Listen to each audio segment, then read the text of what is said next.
welcome you back to Atlanta, Georgia. Game 2 of this doubleheader between Georgia Tech and Clemson. The Yellow Jackets fell to Clemson in Game 1. We're back for Game 2 just momentarily later. I'm Bryce Kuhn alongside Sam Piranunzi. Sam, it was a fantastic game. We're going to get a look at Clemson's lineup. We've already talked about it in Game 1. We look at it now. It's very, very, very deep, talented lineup. Deep, talented lineup, lots of production.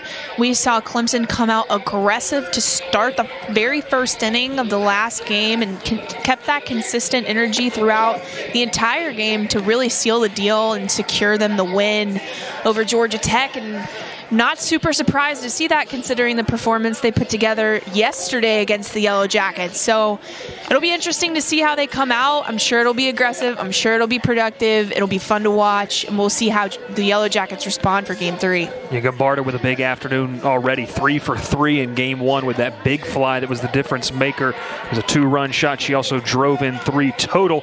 A look at that on the circle. Here's Lexi Ray. The right-hander is going to be getting the start. Georgia Tech looking for a little juice, a little composure from the sophomore from Louisville.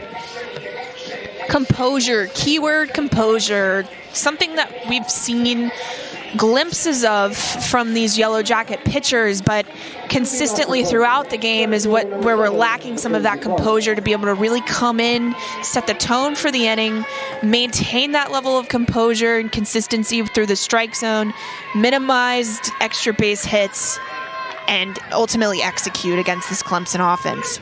Execute. That might be, we may have to come with Sam's key to the game. That is going to be big for Georgia Tech here in Game 2. We're getting ready to be underway.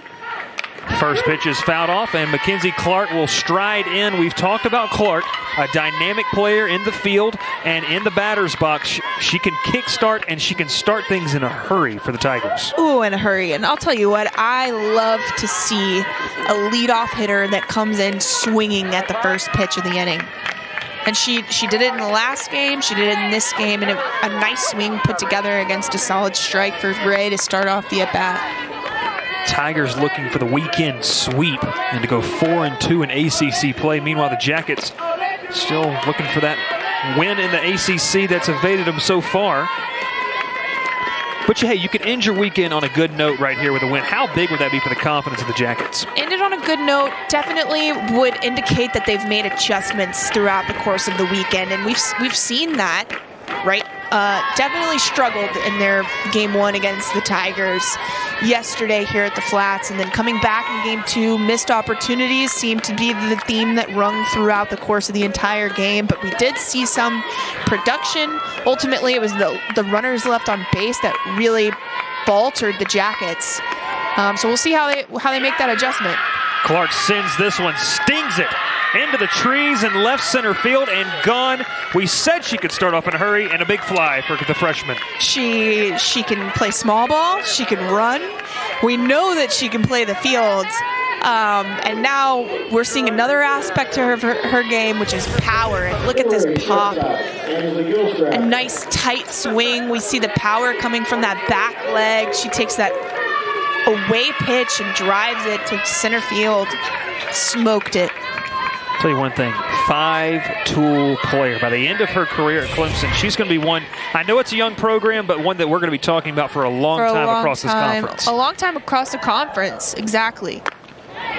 And I mean, we're going to see this Tiger program compete in postseason for sure. So I'm sure the rest of the country will kind of catch up on Clark and be brought up to speed very promptly about her scouting report and how deadly she is. I mean, just watch this broadcast and you'll have heard enough about her game already.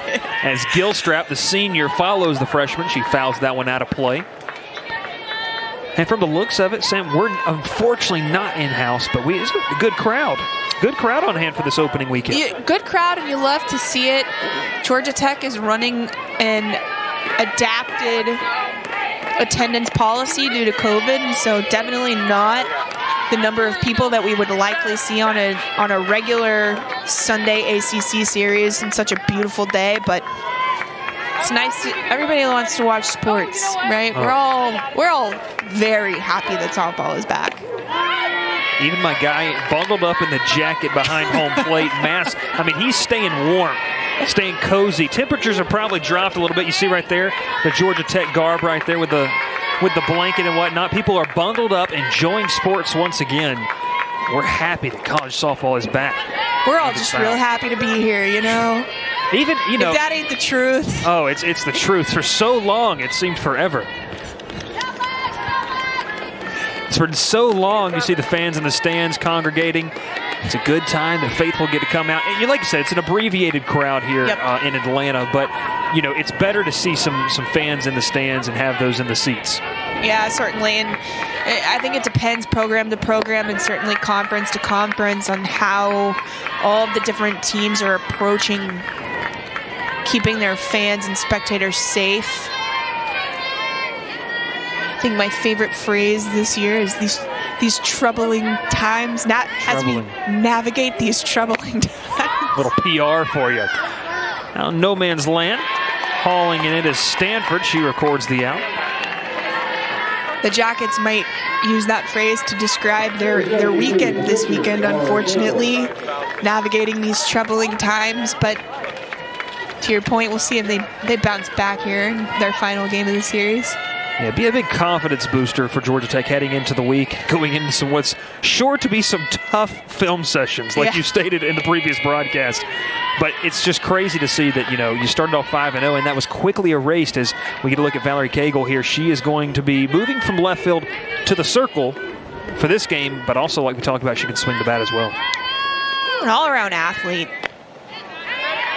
The mental dexterity that it requires to be able to come in on the mound and command a game, lead the charge, represent your team, but then also be capable of shifting gears, putting on a completely different hat and being a defender, let alone then also being a key offensive asset to the team. It speaks volumes about her as a person, honestly, and her ability to be able to kind of compartmentalize all those different responsibilities that she has. And she does them all well. Went 7 strong in game 1 of this series on Saturday. It's a good pitch there, gets her to swing and miss. Yeah, nice down ball by Ray to mix in. So Ray, faced with a tall task of this Clemson lineup, boasts a very good mix of young players, veteran players, transfers, but a good pitch there, and that's a big out, number 2 of a good hitter. Huge away pitch. Might have been a screwball. She stayed down in the zone, now working away. Take a look at the defensive alignment. Much like game 1, Stanford, Cowden, Huckabee, Black, Saleo, Zeitler, and Awald, and then Lexi Ray and Emma Kauff, the battery for today's matchup. We saw Stanford with a couple good plays out there in left field in game 1. Great plays by Stanford, and representing her knowledge of the home ballpark well, fielding balls off the wall, and keeping the Tigers to single base hits, and in some cases even throwing runners out that were trying to take an extra bag. So here's Marissa Gumbarter. The Jackets have had a tough task getting her out this entire series. 3 for 3 in the first game today. I'll tell you one thing, I mean, she's a tough out. There's not many places that you can put the ball. We've seen her hit the ball 3 different times in 3 different ways. Oh, no doubt. I'm pretty sure that her first home run is still somewhere in orbit, somewhere in the Atlanta area. Bases clear, 2 gone, 1-1 count. Check swing. She did not go. And I like that pitch from Ray right there, because you know that she's going to want the ball up in the zone. And so tease her up there to see if you can get her to swing at it. And it's nice to see it rising, right?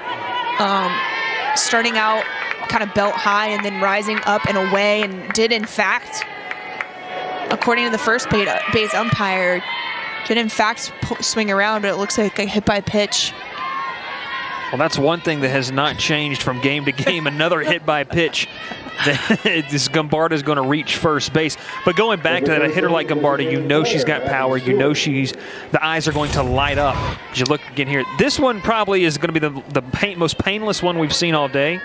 Let's see where it lands. Oh, maybe not. Maybe not. Maybe not. Inside of the toenail. foot. No Evo Shield there. Nope. They're not an official sponsor. I promise.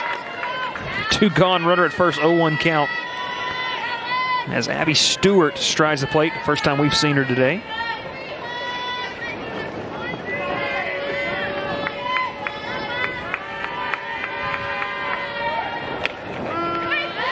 Catches the outside corner. That was a nice little paint job right there from Ray. Love to see Ray working all around the strike zone, right? So we've seen her throwing down.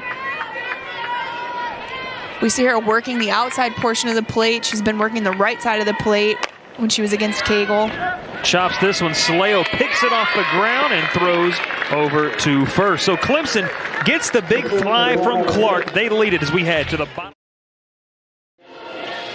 We're back here in Atlanta. Clemson with an early lead, 1-0. We're going to take a look at the Georgia Tech lineup. The offense is going to look to get going. They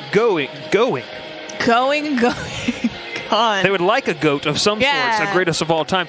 Trisha Awald had the big game already. Season 2 doubles, 3 home runs. But Emma Kauf, that's where it's going to start for the Tech.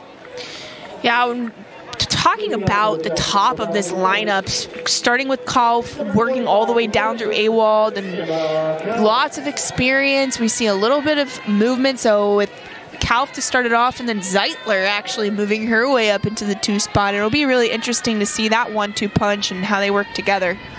The preseason all ACC selection. Valerie Cagle is in the circle you saw before right there.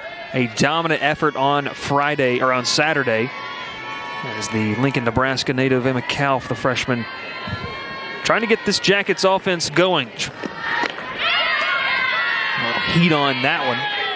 Kauf comes up empty.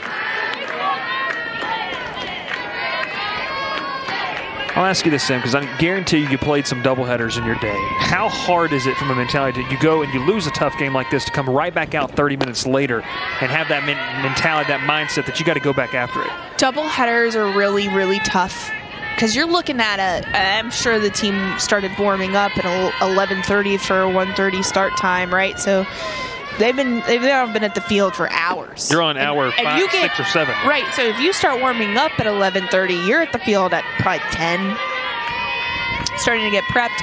So this isn't an all-day affair, but more importantly, this is now their 4th day of ball. It's been an action. I've lost count at this point. Right. It's a lot of softball and not a lot of days. A lot of softball, so they started out with a doubleheader on Thursday. And then have played Friday, Saturday, and now they're closing out with a doubleheader. That, I think, is much more notable. That's tough. Kauf watches that one high. That had a little bit of late rise to it. Yep. And I'll tell you, that's going to be a good pitch. That's a good 2-strike pitch, in my opinion, because if you get some late rise where it kind of stays flat and then rises late, I mean, that's going to be deceptive for some hitters, but obviously ball 4 right there. Ball 4 right there, and we saw on weekend 1, the Jackets offense did a nice job of being very disciplined, not swinging at junk pitches on strike 2, being very thoughtful about their pitch selection, and now this weekend that kind of came back and bit them a little bit. They've had a lot of strikeouts looking with some more experienced pitchers who are able to work their spins, work the zone a lot better with 2 strikes, and that's really, really surprised the Jackets. And so in some cases, we'll see how they adjust as they continue to work that. Yeah, they're going to continue to try to work that and make some adjustments as Zeitler stands in. Zeitler had a fantastic at-bat the last out of the first game of this doubleheader. She stung one into center field. I mean, squared it up, but it was just right at the center fielder. So see if she can take that into momentum here in game 2 with a runner at first, nobody out. Shows bunt, pulls it back. Zeitler, .316 hitter on the year. She does have a home run, 5 RBIs. Head coach Eileen Morales trying to get some production in that 2-hole. Switching things up here in game 2 of the doubleheader. Chopper, short. Could be 2. They're going to go the quick way. Turn not in time, so they do get the out at second. So Jackets will trade base runners, 1 gone, and runner at first. Yeah, you know, it'll be interesting to see how Zeitler fills that 2 spot. We talk a lot on screen about how she comes from a baseball background, so she's a lot of raw athleticism and swag in her game. And one of the things that I particularly like about Zeitler's game is she is capable of throwing down that bunt late to surprise defenders, and that works really well for the 2 spot. Let's hit to the left side. You talked about that baseball background. Her brother playing at University of Alabama Huntsville Division II program just across state lines. So, you know, I guarantee you these two grew up playing with each other, wiffle ball in the yard. She's got that background and that competitive fire that's made her, you know, and that's why Coach Morales wanted to bring her on board. Absolutely, and that raw competitive nature has been a really nice addition to this Yellow Jacket program.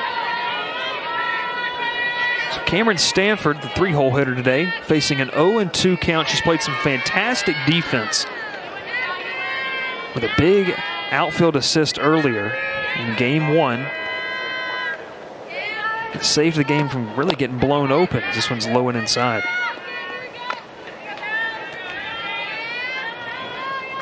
Stanford, another one of those, you know, when you look at the batting average and the stat line, struggling just at a 219 clip, but, you know, she's one of those players, too, that she could just pick it up at any moment and really be the player that they think she can be. Yeah, and, you know, you and I have the benefit of seeing what some of those outs actually are, right? Last weekend, several of those empty stats were line drives to defenders, so stats are kind of funny like that, right? They're telling. They can give you perspective, but they're certainly not always going to be the clear indication of a person's talent or potential. Let's take a look at the Tigers defensively. Oda, who came in as a defensive replacement, she'll start in left. Clark, we've already seen her. Gombarda in right. Bigham, Gilstrap, Pereira, and Keller, and then Cagle and Hyatt, the battery mates for this second half of this doubleheader. We're fantastic here in Atlanta. Weather has been perfect. Sun's starting to set here, but a good crowd still on hand. As a slow chopper bobbled a little bit, but she had the foot on the bag for out number 3. So we head to the top of the second. Jackets can't push across the run. 1-0. Back here in Midtown Atlanta, look at John Rittman, his second season. We'll say his first and a half, however you want to categorize it, on the field for Clemson, but a legendary coach, over 700 career wins. He's also been at the Team USA level, a fantastic man to lead this young program. Fantastic indeed. And Rittman actually coached the USA softball team that won gold both in 2016 at the Women's College World Championship and then also won gold at the 2017 Pan Am qualifier. So I think that's a pretty good qualification. I think it's pretty safe to say that Rittman has experience with winning, which we alluded to this in the last game, but being capable of winning, being capable of understanding what it takes to get to a win, and then manage that level of success, that level of adrenaline that you feel when you do win, and still be able to do it consistently and let that be something that informs how you prepare for games moving forward is so important for programs to be successful. That's why the best stay the best, right? It's the consistency, like you said. I mean, to be able to be at the top and stay there for a while. Yep. Trying to get this Clemson team here as you get a look at the leadoff hitter for the Tigers. That's Cami Pereira.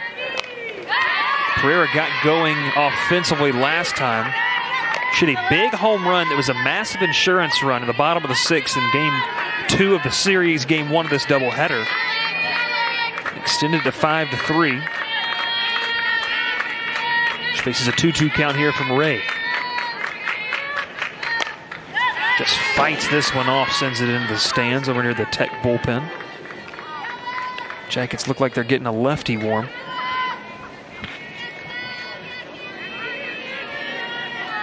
Looks like Naomi Dickerson might be down there in the bullpen, warming up. Going back to our pitch by committee comments, that would be pitcher number 5 for today. Of the day. Like, not the series, what you're saying. Today. Of today. Yep. And I ask you this as it goes to full count. Is it more of you don't want to throw somebody out there that they've already seen? I mean, or just trying to find the combination that works if you're Coach Morales? Oh, it definitely depends on the situation. Rolls over this one. Just snow cones it and throws it over to first. Great play by Zeitler. That can be a tough hop, right? So we talk about a lot on defense, the difference between hop number 2 and hop number 3 on the ground. Hop number 2, if you can catch it before it bounces the 3rd time, you're going to get a lot more true hop, whereas the 3rd one is going to have funny spin and be really difficult to handle. You had to look there at head coach Eileen Morales in her 4th season at the helm for the Yellow Jackets. It's Ray trying to work back here. 0-1, 1 gone here in the top of the 2nd inning. Jackets want to change the narrative. They got behind early in game 1 of this doubleheader and never seemed to recover. This one is smoked into right field. It one-hopped the fence, and she hit that ball so hard it's only going to be a very long single.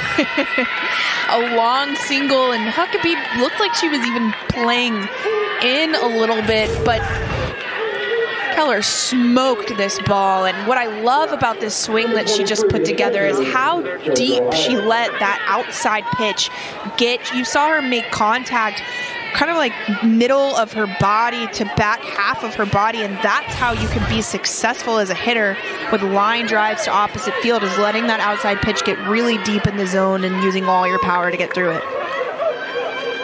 Be a pinch runner for Clemson. It'll be Jaden Cheek. We saw her in game 1. But back to what you said, a powerful hitter such as herself to be able to wait on that, allow her hands, and just have that power transfer through the zone. I mean, that's an art. Textbook. I mean, it's textbook. It's an art, and she is doing a very good job at it, still young in her college career. So here's JoJo Hyatt, the Clemson backstop. Ray's got a little velocity. Even though we're not there, I can hear the pop of the mid a little bit. Definitely a little zhuzh, a little spice, a little something extra that she's bringing, and we appreciate it. And you hear that mid pop off of Kauf's hand. See if he can turn in a good performance. That might not always be a good thing, right? You saw that same pop come right back off the bat of Keller and smoke that ball into right field, but it certainly makes it fun to watch. It's fun to watch, and you too. I mean, if we're going to label Ray as a pitcher, has a power pitcher, if you want to say that, then you have a power bat. I mean, those are fun matchups to watch, and and that time, Keller got the best of it, and like you said, didn't have to do too much with it. It was thrown so hard. So ball, 2 strikes, runner at first, 1 gone. Already 1 run across. That was in the top of the 1st inning for the Tigers. This one is skied. Long look from Awald. We'll get into the trees. Our friends from earlier have made their way obviously off of the the walkway where they attempted to catch and fell down. It was a rough day for that guy. Fell down that hill. Not the best effort I've seen on a foul ball. This one is off the hands. Cowden will come in, haul it in, out number 2. And I think we had a steal, if I heard the dugout correctly, that runner at 1 took off on the pitch and then was able to hit the brakes when realized that there was a pop fly and get back in time before she could get picked off for a double play. Yeah, I think that was Cheek, the pinch runner, took off, and so she got the jersey a little bit dirty. This one's golf center field. It'll hang out there. Right fielder coming on as Huckabee hauls it in. So the Jackets are able to get around that free leadoff base runner. A little blinding lights action in the ballpark. I love that song. We're back here in Atlanta. We take a look at the series summary between Clemson and Georgia Tech. Game 1 went to the Tigers 5-2, and then a tightly contested one again. But the big 2 stat lines are right here in front of me. Cagle going the distance game 1, and offense, 11 left on base for the Jackets. It's really hurt them offensively both these games. Yeah, and you know, those missed opportunities to really convert those runs scored, and these are 2 pretty close games, right? 2 and 3 runs. It's not like Clemson really created a significant deficit, so just a handful of those converted, and these would be completely different outcomes. Be completely different outcomes, and one could argue this first game of this doubleheader really could have gone the other way fairly easily. Oh, yeah. With the amount of chances that the Jackets had as Cagle was back on the mound. I mean, nothing says that. I mean, and for a Georgia Tech team that struggled against Cagle on Friday, you feel like you get a break when you have to get to say, thank the Lord we faced somebody else in game one, and then you lose that one, and then game three, just to add insult to injury, let's throw Cagle back out there. That just, I mean, that's tough. That's tough. You know, and that might be something that they talk about. This one is roped off the wall. Nice job. It's going to roll halfway back.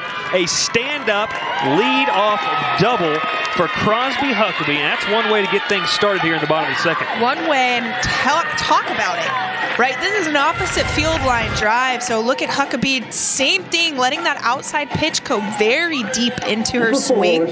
Smokes this over the right fielder's head, and going back to our point, not in your home ballpark, not really sure how the ball's going to go off the wall, and burned Gumbarda out there, turning it into an easy stand-up double for Huckabee. Yeah, that ball was hit pretty hard. If she's able to field it at the base of the wall, it might just be a single. Instead, an instant base runner in scoring position. Okay, so Georgia Tech's listening right now. This is where you have got to make it happen. You know you missed on the opportunities. Right here, I mean, even just a ground ball to the right side is going to get you something here. Yeah. And just to move the runner over. We got to figure out a way to manufacture runs if you're Georgia Tech. I was going to say bunt, honestly. And she showed it. I'm so glad to see it because Cowden did lay down a bunt in the previous game. So we know Cowden can bunt. We know she can hit. Worked her way back. But I would say just keep the production. Nothing gets a team, I guess it depends on who you are and what your style is, but that would fire me up more than when one of my teammates would lay down on just a real sick bunt. I don't know if I've ever heard anyone say that. That's good. That's good, though. That's good. Because it's different vantage points. But I think why it's significant is because you're playing as a team. Right, you're working together, and that's powerful because that means that if you can do it, then I can do it, and we can all do it, right? If one person is having a good day at the plate and everybody else is struggling, that's really tough to pass it back if we're all consistently just having a hard time. But you can lay down a bunt. They've gone outside with the slow stuff. This is chopped foul. They're really trying, and I'll tell you this, Cagle and her battery mate Hyatt are trying to go low and away right now and trying to get her just to beat something right in the ground and get maybe a ground ball to the third baseman. And she's doing a good job of laying off of it, but you got to protect now with 2 strikes. And this is a pretty typical approach to take when you have somebody that moves their feet through the box. Good eye there. So first and second, just about as good of a start to an inning that Georgia Tech could hope for here. First and second, nobody out. We've said it multiple times. Let's see if the Jackets can manufacture some runs as Mallory Black steps in.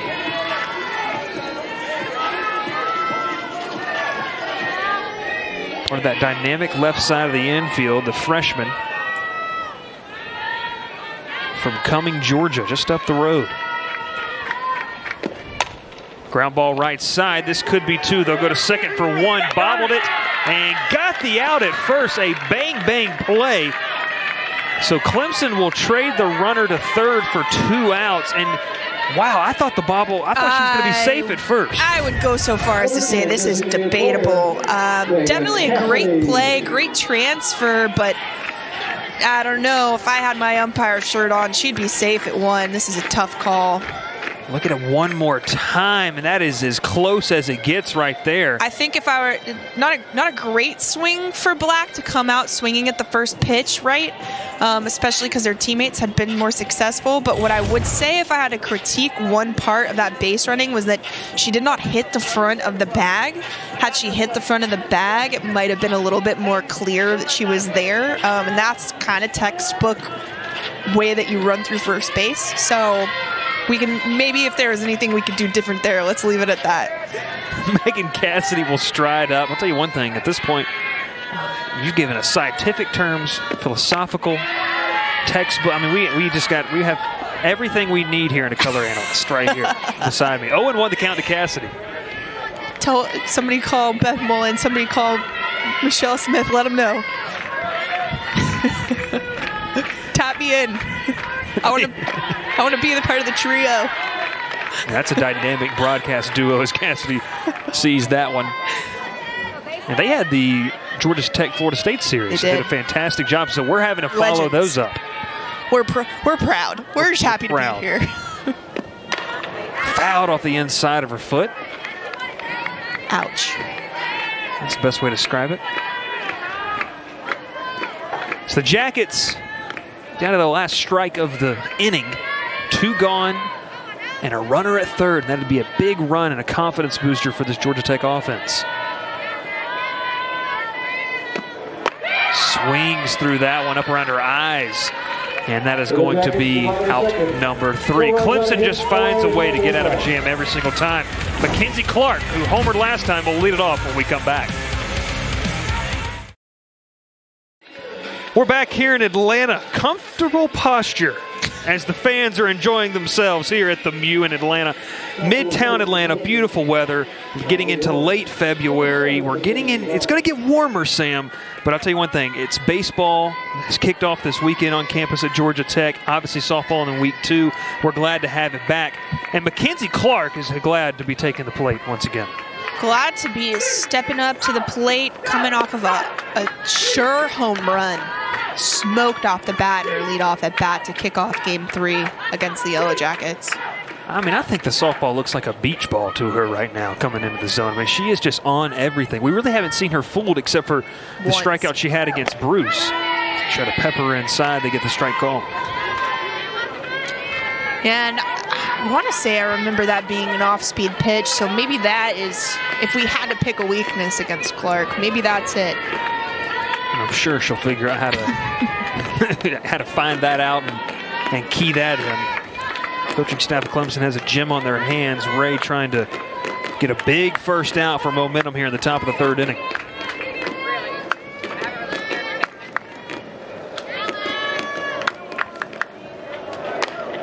Grounds this one over near the Jacket dugout. You can definitely tell the sun is setting. This is one of the most beautiful times to be at Mewborn Field, is the golden hour. Got the skyline in the background. It can be really difficult though, and you'll see as a spectator how the shadows fall across the field. Skies this one behind shortstop. It'll be the left fielder Stanford battling those shadows. Exactly. So I was going to say it's particularly tough for the left side of the field, more so for third base than for Stanford out in left, but regardless, you're battling through the shadow, and you see black over there just really trying to make that visor any work. throw that she has over to first is going to be looking right into the sun from her third base position. Grounded to third. She's going to have a chance. Battling the sun. And she said, Bryce, you need to be quiet. I can do this myself. 2 gone. 2 gone. Visor works well enough, I suppose. You see her. Just knocks it down. And to be fair, that was hammered by Gilstrap. That wasn't just your average ground ball. Yeah, that was a shot. Do we have some exit velo we can throw up? Because that was a rocket off the bat that she was able to knock down and gather and make the throw. So 2 quick outs here in the top of the 3rd.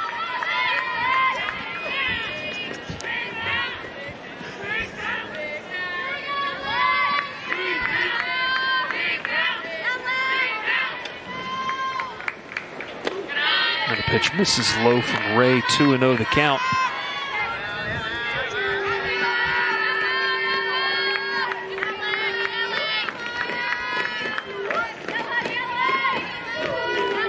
Top of the 3rd inning, 2 gone.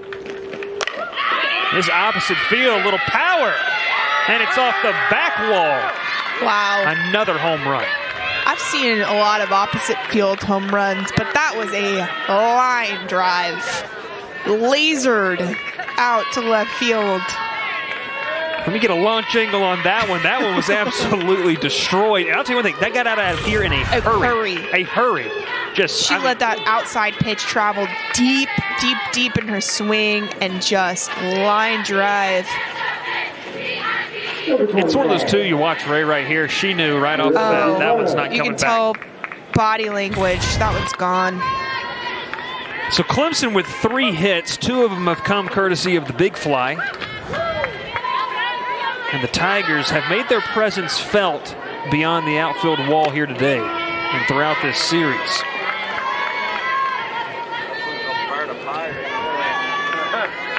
And here's another player right here that can send one just as far, if not further, if she gets a hold of one. Skied. Just got under it. Saleo has it, and wow, that was inches away from being another home run. But we head to the bottom of the third inning. Clemson adds another one courtesy of a laser beam into left field. We're back here in Atlanta. The sun peeking through the pines over Mewborn Field. We're just getting better and better at these intros, bringing it back. We started off with not so hot. And that's also another thing that's not too hot is Georgia Tech's offense right now. Left on base, 6.6 batters per game. They've already left 2 on, and then the score margin right now, just you know why that they've lost their 5 this weekend because of that. You know, and it's really hard because there's so much potential, and we saw that. And so that's what makes this particularly a stingy topic to talk about is there is so much potential and talent.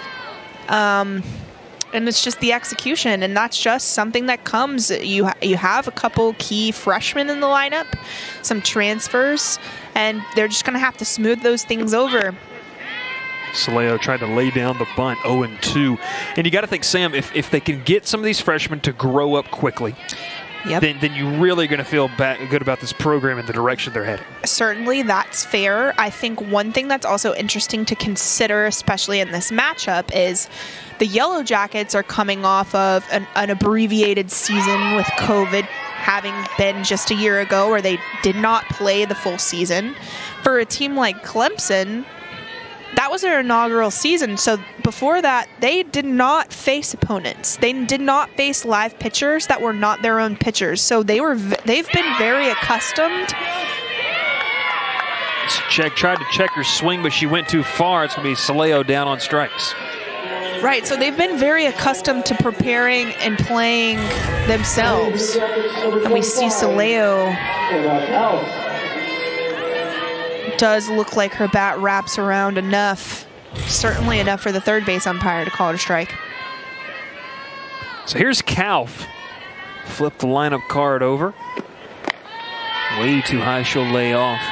You talked about they didn't play, and also, too, Georgia Tech in the midst of, they're trying to rebuild, set this foundation. Yep. Players at Clemson, there was no foundation. Exactly. You don't have a history of players saying, yeah, we've never really been good before. I mean, everything's new. A lot of players, I feel like every single player I've talked about has come from Furman. Yep. I mean, that's a historically good program. So you have a winning coach. We've hit on that a lot. You have freshmen that come from very good high school programs. And Gatorade Player of the Year, state semifinalists, state champions. I mean, it's just a winning culture that is being embedded in a short amount of time for Clemson. Definitely winning program, certainly. Starting at the top, starting with coach, and then just through and through recruiting, methodology, all of it. There is winning to be had here. As Cal faces the 2-1. Squibber left side ranging over. Quick throw. Got the out. 2 gone. It also helps too, Sam, when you got some fantastic uniforms. We've talked about that at Clemson. That has been one of the best looking things we've seen. These uniforms, they unveiled them via their Twitter earlier today. Now, they have an all-white look as well. You go with, obviously, I'm guessing those are some gray bottoms, but I'm telling you one thing. When you look good, you play good, and the Tigers are feeling it this weekend. Absolutely. The Tigers are feeling it. Uniforms look good. It's got to be fun to be representing your team, swagged out, right? I mean, your uniforms, truly, they're a representation of your culture, and I feel like that's true for the Yellow Jackets, too, though, even, because the Yellow Jackets athletic department unveiled their new provider in Adidas, because they had been historically Russell, so these are actually kind of new looks even still for the Yellow Jackets. It's all part of it. It's all part of, like you said, look good, feel good. The uni combos. It's always interesting to see how coaches, depending on who picks it out in the program. Off speed, gets it looking 1 and 2. I think, too, it also helps with recruiting. You know, there's recruiting pictures that people take and they post up on social media. You want to look good in the uniforms, and Clemson's got that going for them. Obviously, the transition to Adidas for Georgia Tech. I mean, they got the navy blues on today, but they have a lot of different combinations that Adidas has offered them. Absolutely. Well, and what's funny about this is that strike 3. Wow, that was inside pitch. We're going to talk about it when we come back. Clemson putting on a clinic right now, 2-0. They lead it. We're back here in the top of the 4th inning, Midtown Atlanta at the Mew. 2-0 Clemson leads. Sam, I'm going to let you pick up where you left off. Uniform combinations. We see Tech's right there in the navy blue with the Adidas. What has that done for the program? Well, I think something for the benefit of the folks at home that is important to talk about is it's not just uniforms on the field, but this is gear consistent throughout the entire aspect of an athlete's experience. So you have the clothes that you wear to weights, conditioning, on the road, in the airport, in the hotel.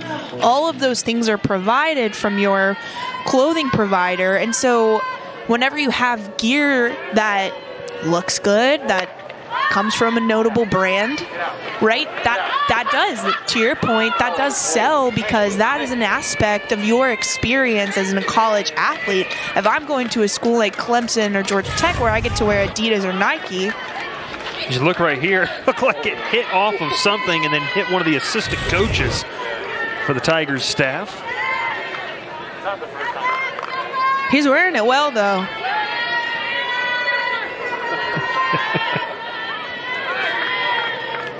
They're like, Coach, where's the catch on that? Yeah. Well, that's one of the pressures of being a coach nowadays. You got to be able to do it all. Deal with your position wherever you are. Another hit by pitch. This one will hit up in the face area, off the face mask. So Clemson with another base runner. And if you want to win and you're trailing, you just cannot allow free base runners to a good team. Clemson certainly not free bases. And while this does float up and looks like it just grazes her, you always kind of hold your breath when you see an athlete get hit in the head like this, just because head injuries are always scary and resonate particularly with this Clemson team, just because we had Gilstrap, who was out for almost 2 years, adding in COVID. Yep. So safe to say everyone in the program is going to take something like that super seriously. Probably get a good look on her, make sure she's good. She's going to pinch runner.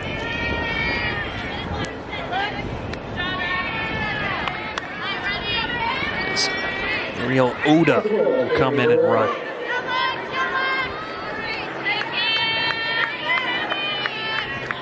So here's Pereira. Late strike call on the outside corner will be 0-1. Just love this Clemson lineup from top to bottom. They've got hitters that can extend the inning. Extended bats, going to fight, battle, knock in some runs. We'll slap the left side. Nice diving play. Throw quickly to first. And there's a big out, number 1. Huge play by Black. See her laying out. What I love about this play from Black, though, is not just the dive, but notice how she reacts and peeks at second base to see if she has the opportunity to get the lead runner, and then pops up and is able to still make an awesome throw over to first to get a quick runner out in Pereira at 1. Those instincts can't quite be taught. No. Either. I mean, that's one of those things that you don't have time to think about anything when you're making a play like that. Instincts take over, and that's impressive from the freshman third baseman. That's a testament to preparation right there. So here's Keller. Off the fist. Diving grab behind the bag. What a play. Again, I mean, this is a phenomenal catch by Zeitler. Working across her body for a backhanded dive up the middle. Get a good look at this, folks. This is important. And she almost has the double play. Full extension, and then gets up to try to make the tag at 2. And I mean, that is sometimes once in a career type athleticism right there from Zeitler, and we just see that from her all the time. What a treat right to watch. Flashing the leather, a big out, because you never know if that trickles into the outfield. A run may be able to score. I mean, that's a great point, especially with speed at 2. 0-1. This one's off center field, coming on and getting the grab. So big-time defensive inning. Hey, that might lead us to some big defensive plays we've seen in Georgia Tech's recent history when we come back. Clemson lead.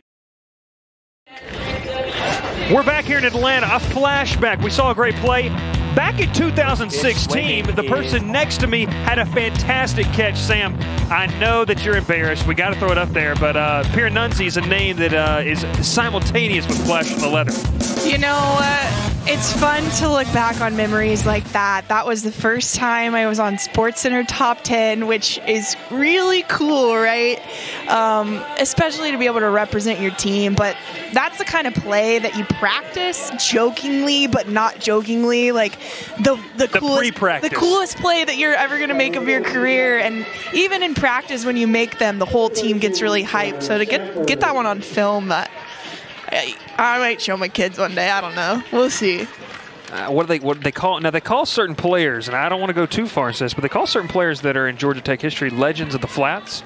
Could we dare say that Pierre Nunzi's defensive metrics might constitute some of that? There are some incredibly talented players that have worked through this Georgia Tech program. I'm just honored to be on the roster at this point, frankly, and grateful to be able to talk about it after my career is over. But I mean, I could sit here and rattle off to you some record holders that I mean, even in my time, Whitney Haller came back and came back and talked to the team, and that was one of the coolest things because she held so many records, short of Morales, who we knew about because she had coached there previously to the coach that we had. But Haller came back and talked to the team, and I want to say she was a 2-time All-American. Of course, we grew up talking about Jin Yi, and I mean, talking about Jin Yi in almost every single practice that you have here at the Flats. So we can talk about those greats. I was just happy to be here. Pierre Nunzi had a couple great plays in her time with the Yellow Jackets. Too modest, and hey, you were sporting those Russell Athletic jerseys. Russell. So I think it's safe to say Adidas looks a lot better. I mean, did you see the all gold? It's a sight. It's a sight. It is something. We'll leave it at that. I think, frankly, I think all gold and Russell and all gold and Adidas would be two completely different looks, right? Well, and baseball debuted for Georgia Tech. They're all gold in their sweep this weekend today. And so Sunday golds, are they going to make that a thing on the Flats? I just see here a good pitcher from Cagle gets swinging. Her tongue popped out. She knew. She got fooled. And for Cagle, when you know, you know. I mean, you're dicing up this Georgia Tech lineup right now. Confidence is sky high in her second appearance of the weekend against the Jackets. So here's Awald.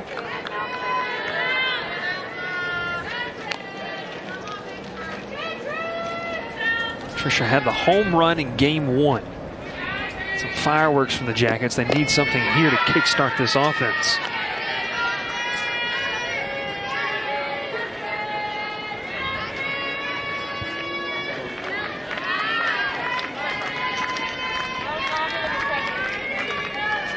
Two-0 pitch coming.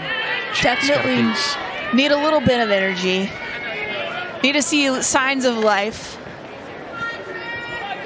If this Yellow Jacket offense wants to turn it around, compete. I mean, you're already sitting in the bottom of 4th inning. Much quicker than the previous game that we watched. Knock on wood. Knock on wood. Cagle dicing up this Jackets lineup, looking for a big strikeout pitch here. Just off the end of the bat, straight to the shortstop, Gilstrap. He'll throw over to first. And there's out number 2. Really, you said it best when you said Cagle was dicing up this Georgia Tech offense. And short. think that's the best way that you can possibly put it at this point. Well, and two, she's not doing it all with the strikeouts either. So you're keeping your defense involved. I mean, you played the outfield. You like it when you get some opportunities out there, and you don't feel like you're engaged as well. And she's not this dominant strikeout pitcher. She has that ability. She's shown it. Right. But I'm telling you, even when they do make contact, they can't do much with it. As that was a beautiful pitch. I mean, minus the one hit of the day, which came from Huckabee, who's up to the bat right now, and that was smoked to right field. For the most part, all the rest of the outs that have been produced by defensive plays were locked up by defenders. They really weren't that difficult of plays to make, and that's an indication that of just how much Cagle is commanding this game. She has a good grasp on what she wants to do every time she steps in the circle. Another strike. Huckabee had that double back in the second, was stranded at third, the best opportunity Georgia Tech's had at mounting together a rally. Remember, at one point they had first and second, nobody out, but in a crucial rally killer, there was a double play that kind of set them back. And another big strikeout. Cagle is just going through this Georgia Tech lineup right there. We come back, it's all Tigers, 2-0.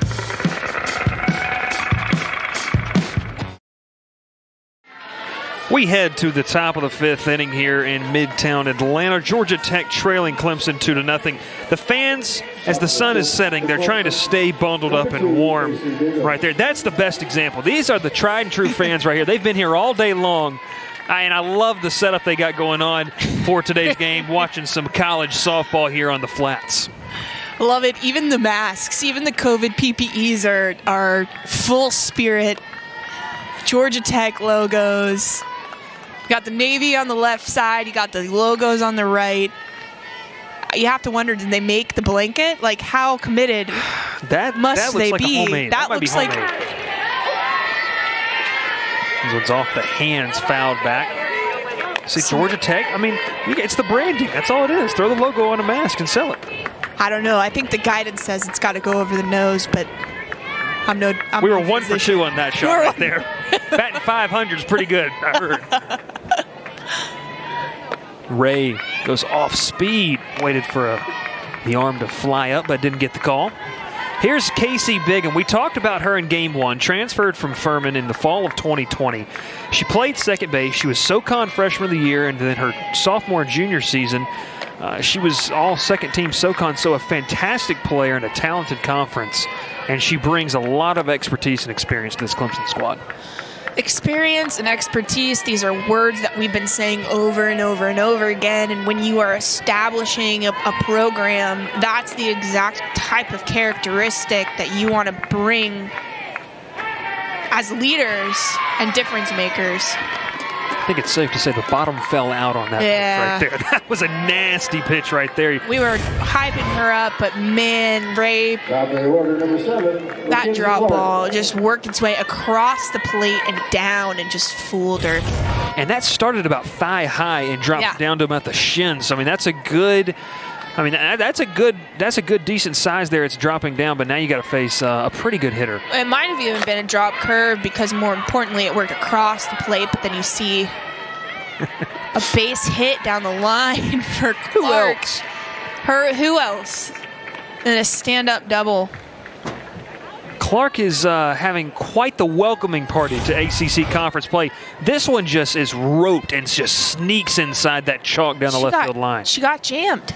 She got jammed, and she managed to work her way into a stand-up double. I can't say I'm super surprised. I just love how aggressive this kid is, right? First pitch. Most of her pitches are the first or second pitch of the at-bat. Most of her hits. This one's skied left field, looking deep into the corner. It'll get into the Tech bullpen. Out of play.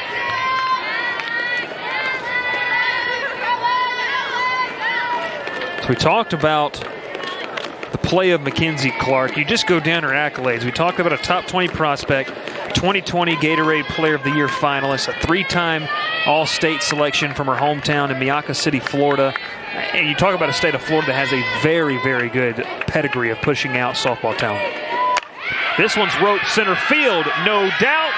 over the wall. It skims over the top of the wall. Another home run. The big flies are coming in droves now for the Tigers. It's 4-0. Straight away center field, line drive from Gilstrap. It got out of the park in a hurry. It's been kind of quiet from her from an offensive standpoint, and making noise with this swing. See, nice short to contact, lots of power. Doesn't even completely finish her swing either, and sends it. We talked about the velocity that was coming, but you didn't have to do too much about that. And like I said, sent it. Full send right there. Full send. Let her rip. Last week, Wiley said Yickety City, and I haven't stopped talking about it since. Yickety City. That was Yickety City right there, baby. That was some good hitting. Clemson has come down to the city of Atlanta and made it Yickety City. It's fair to say 3 home runs in this game alone, a couple more, and then some. But we're going to have a pitching change. A little call to the bullpen as the Jackets try to mix it up here. As Clemson leads to 4-0. It's all Tigers here on this Sunday afternoon. Back here after the pitching change in Atlanta. Madison McPherson will take the circle and try to keep it where she's from Plains, Georgia. Hometown of former U.S. President Jimmy Carter, for those history buffs at home. She transferred from UGA back in 2019, and McPherson here going to try to stop the bleeding and provide some consistency in the circle for Georgia Tech. It doesn't happen often that there are transfers back and forth from our rivals up the road in Athens, but every once in a while you'll have a transfer. The good old interstate rivalry between Georgia and Georgia Tech. You have to imagine it's kind of weird your first couple of days on campus to be on a campus where you hate it, if I venture to say. There's some good old-fashioned clean hate. Oh, it's a rivalry that's one of the strongest, in the country, all across athletics in Atlanta, and it's cool too, especially in this part of the state too. In Atlanta, you have a lot of Georgia Tech grads like yourself. You have a lot of Georgia grads, and so in the fall in basketball, they didn't get to play this year, but if I'm not mistaken, these two teams will face off later on this season. Yep. A couple times actually. Maybe a trip to Athens and a trip here in Atlanta as well. But yeah, you see right there the Tech, and then you're going to have Georgia. Those are always really fun games to play, because that one's lined foul out of play. It's gotta be a little bit weird to be a transfer from that type of a school, but there's a lot to be said for the opportunity and the potential to come back over to good old ATL to transfer in at Georgia Tech. And it'll be interesting to see if McPherson has an appearance in that game. Just runs outside away from the bat of Cagle. I guess we're not calling it Atlanta anymore. We are, in fact, calling it Yickety City. That is the name. We discussed that last weekend. What's the capital of Georgia? Yickety City, Yickety Georgia. City. We talked about calling up Mayor Keisha Lance Bottoms and letting her know that's the new T. So it's squibbed off at the end of the bat. Quick throw from short. And a nice play from Saleo for out number 2. With 2 outs, number 25. So they're able to get Cagle out. She had the big fly back in the 3rd. And just another big bat in this Clemson lineup. Every single time I have something to say about how this person can provide pop and be a game changer for the Tigers. It's Gombarda. Fouls the first one up and out of play. Yeah, but when you come out swinging at the first pitch like that, it's kind of hard to, it's hard to not talk about. Well, and it just shows that's how confident Clemson feels with the bat in their hand right now. Absolutely. They know that more often than not, that first pitch is statistically going to be the best pitch that you receive. And as the pitcher is trying to establish a strike and wants to get ahead, so why not let the bat fly? And it's paid off for him today. But to flip that, we've seen McPherson come in and do a pretty good job so far against these more recent hitters. Yeah, she's doing a good job. She came in, and obviously pitched the first game as well and had a little bit of success. It's just kind of putting it together for McPherson, having that consistency here the whole way around. Another hit by pitch. The second time Gombarda has been hit by a pitch today. And or in this game, I'd venture to say that she's been hit by a pitch close to 3 or 4 times as you get a look at the replay right here. So McPherson, a lefty, so she's throwing in across her body, comes in and hits Gombarda in the face mask. And that's one of those where you're like, thank goodness that you got the face mask on there, Gombarda. I'm real glad for you about that. A runner will come in. That'll be number 16, Aaliyah Logaleo. Number 16. It's always interesting to see the preference of the players. So Logaleo has the chin guard, but no face mask, and we see a couple Clemson players rocking that. But it's kind of up to your preference as to whether or not you want to wear the face mask or not. Paid off. Yeah. Gombarda on that last one. Also caught a piece of the catcher cough. Here comes Logaleo. She's going to be safe, and a nice job of Zeitler to back up that one. That would have trickled into center field. We would have seen a runner at third. Yep. Stolen base for the pinch runner. And once again, aggressive on the base path. Aggressive on the base path as always. And I don't know if we have the official number, but yes, we do. They knew what I was going to say before I was going to say it. 24 of 27 just this weekend in this pod play for ACC play. That shows you the aggression that teams are taking against Georgia Tech. Aggression, and definitely some scouting reports may have been shared back and forth on that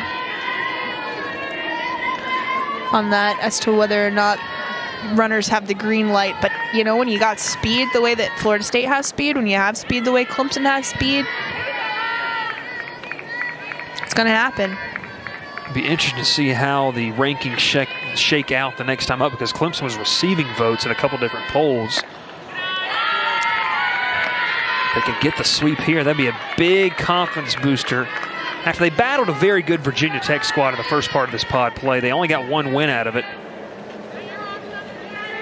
Trying to establish dominance here early in conference play.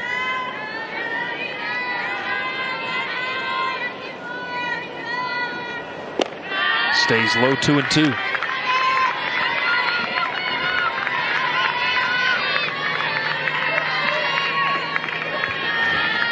So runner at second, 2 balls, 2 strikes. To Oda. Clemson looking for some more insurance. They want to pad it before they get back on the bus and head up to South Carolina. Just throws the bat head out there to fight it away.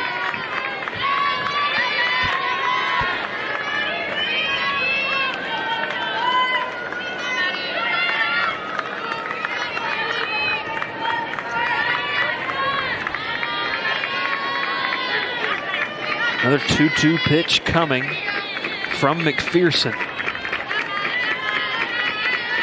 Runner in scoring position. This one's laced in the left field. They're going to send the runner a late stop sign, and a good job of getting to it quickly.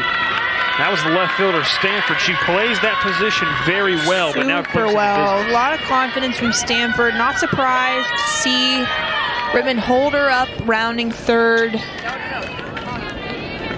And a nice job by Stanford to come up throwing, but also paying attention.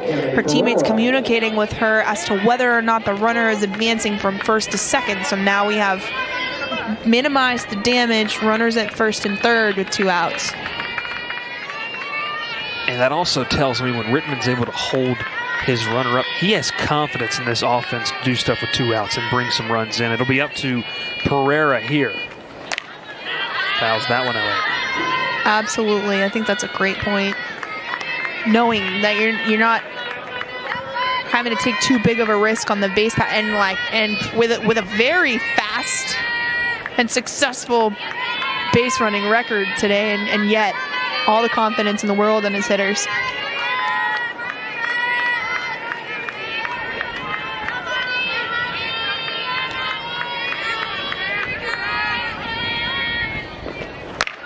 Lace back up the middle. Soleo saves a run and ends the inning.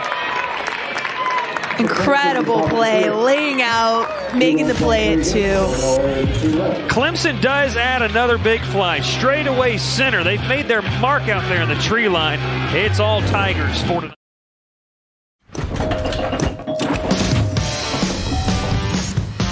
We take a look at Jen Soleo, who had a fantastic diving play. The Jackets have been flashing the leather. That saved a run, but it's really been Clemson offensively. We've seen a couple good plays from the girls in blue. Great plays, and what I love about this play from Soleo is it was just a sheer reaction, and she was paying attention to where her base runners were so that she was able to make the play at 2 instead of having to pop up and throw across the field. So Georgia Tech trying to manufacture something. It's safe to say time is starting to, you know, come into play here with how many outs you have to work with. Bottom of the 5th inning of this doubleheader. Georgia Tech has been very, very quiet offensively here. Just one hit to show for the Jackets, and it's just been a struggle to really put anything together. I think that's one of those things you can try to chalk it up to still being early in the season, right? And coming off of such a great weekend, and for a team that traditionally in the past 7 years hasn't really experienced that level of success early in the season. Kind of goes back to our point earlier about winning. Having experience winning and then doing it consistently is a really difficult thing to establish.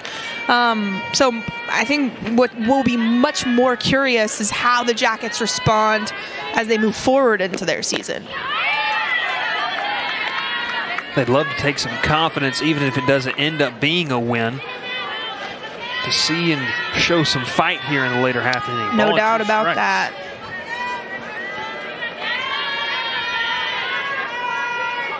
Cowden is at the plate for Georgia Tech. Staying alive, doing a good job of that. Be Cowden, Black, and Cassidy. They will be guaranteed to face Cagle here in the 5th inning. Beyond that, it'll have to determine if Georgia Tech can put together some base runners.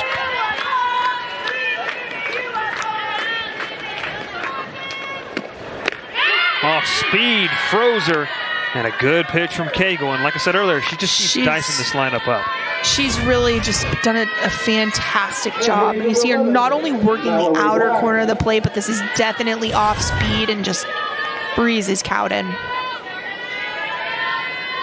So that'll bring up the third baseman, Black. She had a fantastic play in the field. Watches an inside strike. We talked about it in the first game, what the young pitchers for Clemson were trying to do, but I think what you're seeing here, the difference between Cagle and the rest of this pitching staff for the Tigers, they're establishing that inner half of the plate. So it's grounded, slow roller over to short. And just kind of proving your point, right? That inside part of the plate jams up Black. She rolls over it, easy dribbler to shortstop, and that's how you use your defense. So you got to strike out in the first at bat, and then you let your defense do the work for you. So 2 quick outs here in the bottom half of the 5th inning. Cassidy will step up to the plate. But it looked like we may get a pinch hitter. A little going to the drawing board, trying to spice things up here for the Jackets. And again, when you're facing a pitcher like this, Sam, I mean, it's just really tough. I mean, you're trying to find any type of rhythm that you can get just to make something happen. It's one of the things, just, I need you to get on base somehow. Yeah, you definitely, anyhow, any way, draw a walk, get hit by a pitch, drop a bunt down, poke something through. It'll be really exciting for Abby Hughes here to stand in and get a pinch hit opportunity. It's one of those things, pinch hitting is so difficult, right? Because everybody else in the lineup has had the benefit now of seeing Cagle for 2 full games since she pitched game 1, and she's now pitching game 3. So if you're Hughes, you're kind of approaching this like a leadoff at bat and see if you can't spark something up for your lineup and be the thing that initiates a rally, even with 2 outs. Hughes, one of those freshmen. She's from Leesburg, Georgia. And yet you come off the bench cold and you're immediately in an 0-2 count. You had a good velocity on the first one and then off speed, so now you're guessing right here. Cagle trying to go through the lineup one more time for Clemson. Tried to elevate it, waste pitch, 1-2. Well, and this is also an interesting strategy for Morales, too, because with 2 outs, it's an interesting place to drop in a pinch hitter with nobody on. But, you know, giving freshmen some experience to get some at-bats under their belt. And if she's successful, then what a big energetic moment that can be for her to really feel like she's making a difference for this team instead of, you know, dropping her in with the bases loaded and 2 outs. That's a lot more pressure. So it's cool to, as a freshman hitter, to get some experience there. She almost had a base hit down the line. It was a tad bit early on the off speed that Cagle hung. This one she did not hang. A beautiful pitch from Cagle, and Clemson continues their dominance in the circle. We head to the top of the 6th inning. The sun is setting here on the campus of Georgia Tech as we're wrapping up this 3-game series between Clemson and Georgia Tech. The Tigers looking to sweep the series 4-0. Little conference pod play that's seen Georgia Tech struggle. They're trying to get some momentum heading into what'll be it'll be one of those things, Sam, where they look back and say, okay, we got through this. Now we need to make some adjustments. Yeah, definitely. You know, if you're Clemson, you take away a lot of really awesome things. There were still some hiccups here and there where they know they're going to be able to identify their homework, if you will, before they move into their next series. And for Georgia Tech, gonna have to button up. I mean, really, it's the conversions for me. It's the runners in scoring position that's, I think, the one that's the key takeaway. And there's a lot of different ways that you can work that. But I think just, unfortunately, confidence is just going to be the biggest one. It's like, how can you, that's going to be the big challenge for Morales and then the leaders on this Georgia Tech team is how can you instill confidence for your players to show out in clutch situations? Well, the previous pitch, Keller had absolutely smoked it, and then she gets hit in on the hand, so fierce and a little wild with that one. You get a look at the replay on this one. This is a dangerous place up here, up near the face, and then you take it off the hands. Always a scary sight. I want to say that this is the 3rd hit by pitch for McPherson. And so McPherson's a lefty pitcher. It's clear she's trying to work what looks like a curveball or a rise ball. So she's working across the body. And it's coming in on the hitters and just obviously a little too in. So we have a pinch hitter for the Tigers. That's going to be the freshman utility player from Oxford, Alabama, Sarah Howell. Another one of those top prospects, top 100 prospect. So, I mean, it's just a crazy recruiting class that Clemson's putting together. You know, but what an electric athletic department to be a part of. Right off the fist. They're going to go for 2, go to second for 1, to first, not in time. Good turn at second with just the speed down the base path of Howell allows her to reach. So yeah, 1 out runner at first. Howell definitely has a set of legs on her. Black was able to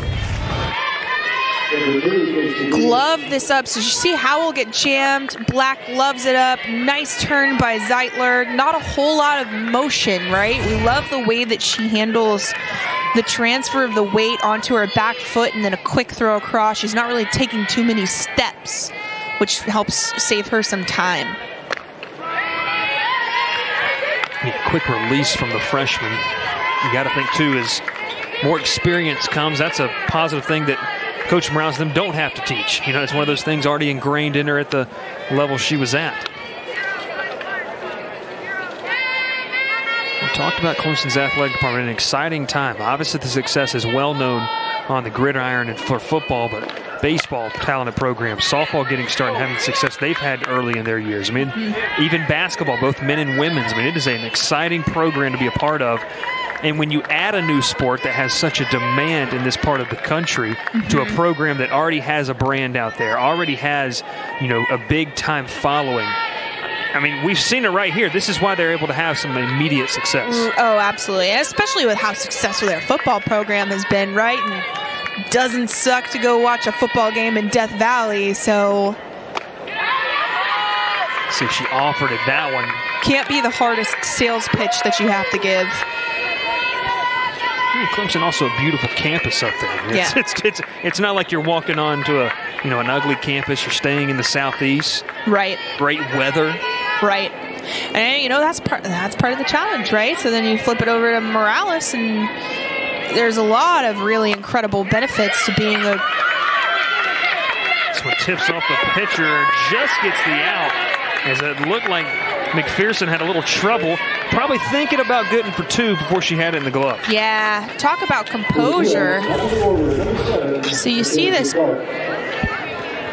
definitely a manageable ball, but like you said, McPherson, probably kind of funny. She got jammed. The spin might have been a little funny, and love the composure that she has to still be able to throw it over to Awald, and Awald digs it out for the out. So runner at second, 2 gone. Awald did have a good play over there. If that gets past her, then Clemson could run for days. Turn the lineup card over. One of the hottest hitters of the afternoon, Clark, steps up to the plate. She's got a leadoff home run. She flew out to left field and a double and scored. She can do it all with the bat. Tell us how you feel, Bryce. I'm just saying that this is going to be a player that we're sitting here her freshman year, week 2 of her ever playing, and people are going to look back and say, what in the world? I mean, how did we not know about her coming out of high school? And you did, because she was the number 17 or 19th ranked prospect in all of the country. She fouls that one away. I'm just excited. I'm excited college softball's back. Yeah. I'm excited to see the caliber of player that she could be. Well, just the confidence. You see her foul that ball off hard, and she's probably laughing because it had the potential to hit one of her teammates or potentially a staff member down there, but you see her just confident. Yeah, kind of hard not to be when you have the performance that she's put together, but still. You go back, this Clemson team loves to swing at the first pitch. Exudes confidence. Even with 2 strikes, and just swinging away. And it's not a half-hearted swing. I mean, it is a full swing. No, you're absolutely choking up right. and trying to hit it somewhere and do some damage. No, she's swinging to do damage, to your point.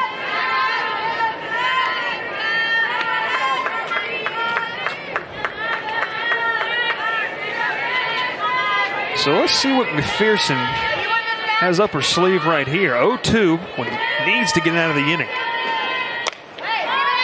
Another battle. Definitely hanging around the zone, and McPherson doing a nice job of battling against Clark, right?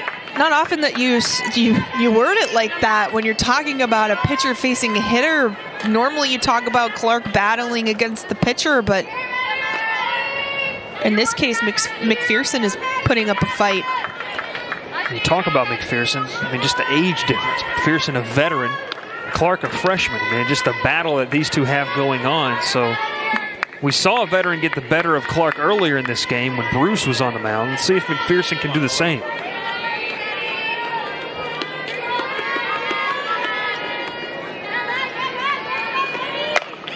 Laced into left field, over the head, another base hit. Off the base of the wall, 1 run will score. Sliding into second for a double is Clark, and the runs just keep coming. And I'm telling you, folks, you're watching a phenomenal player right now. Absolutely.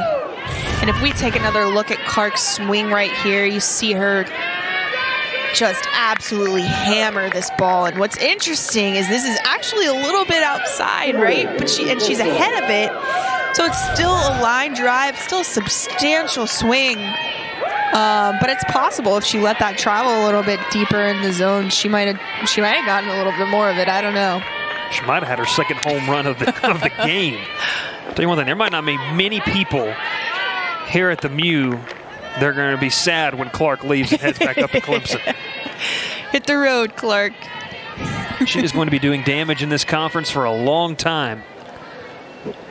She continues her hot performance just in this doubleheader.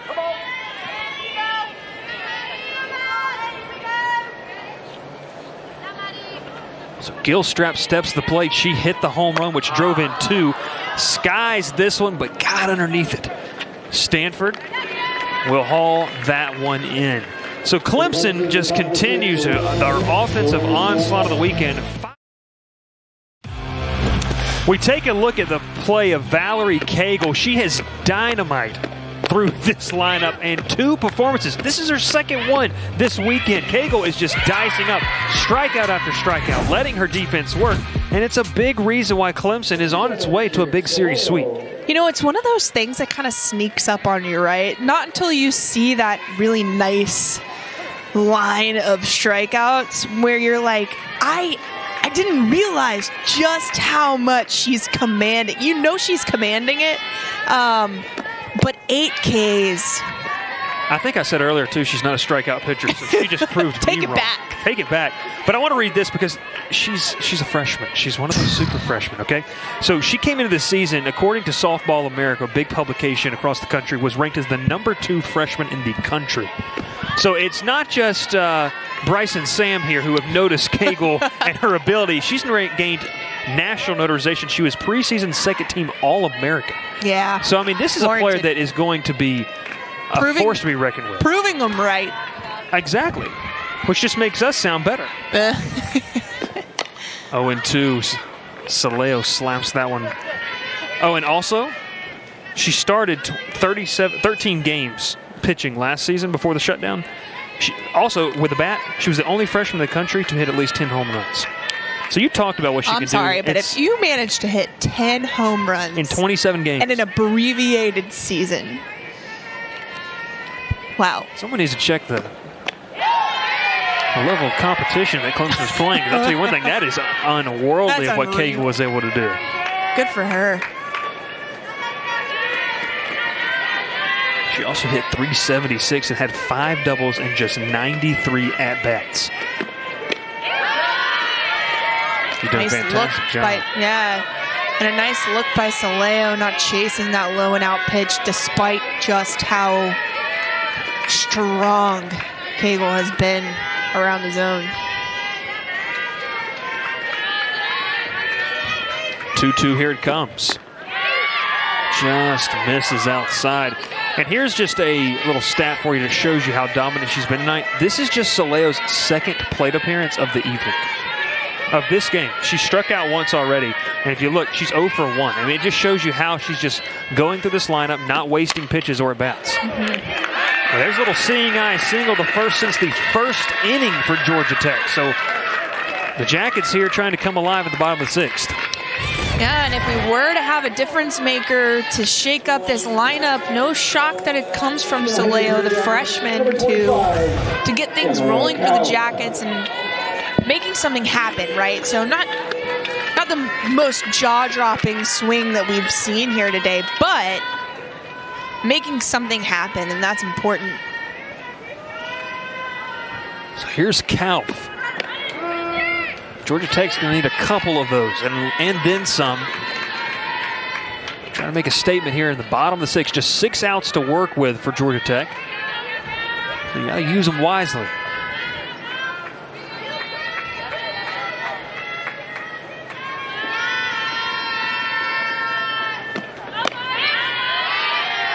She watches that one.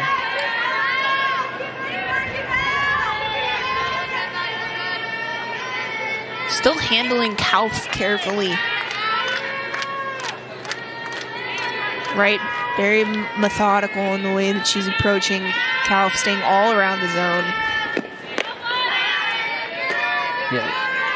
That's kind of what they say, real recognize real. I mean, you know, Cagle having a fantastic day, but she's not going to give an inch to Kauf here, knowing that what Kauf could do with one swing of the bat and really get Georgia Tech right back into this game. Kauf, one of those players that Coach Morales says just elevates others around her. She squibs this one right side. They only have one play. It'll be to tag at Kauf as Keller makes the tag. Still advancing the runners. Now we have a runner in scoring position. Getting a little spicy here late in the game. Giving us something to watch. Number 2. Sam, when they go back and look at this film, there's going to be opportunities they're going to know we missed that. Now this right here, even if you don't come back from the 5-run deficit, this is one where I would take it upon myself to know, hey, we want to do something. We got to get something on a positive note in this game. So with one out runner at second, this is imperative just for the confidence of the Jackets. Yeah. Got to push across the run. You know, I feel like that's kind of a given at this point. Is like you got to respond. You got to get some life in the dugout. So that's there, but even more so, have a player like Soleo as a freshman come up and get the thing started, and then from what we just saw from Kauf is as good as a sack bunt, right? Like, here's your chance. You talked about Kauf. She's the leadoff hitter, so when you put Soleo at the 9-hole, it's how, like we talked about earlier, just extends the lineup and exactly. gives you a second leadoff hitter, especially when you have an inning where you start the inning with the 9-hole hitter like we have. Zeitler watches that one. Good pitch from Cagle, no call.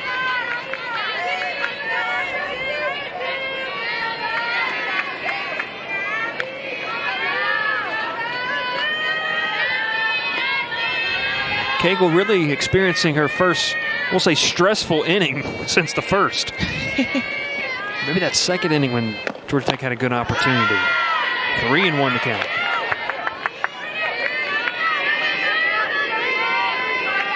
That just goes back and forth. When I can't recall the last time you had a stressful at bat, that's you know that's how good you're pitching. Because Cagle's been just on fire today. She gets a piece of that one. Zeitler didn't leave a whole lot off of that swing, which is nice to see that kind of confidence.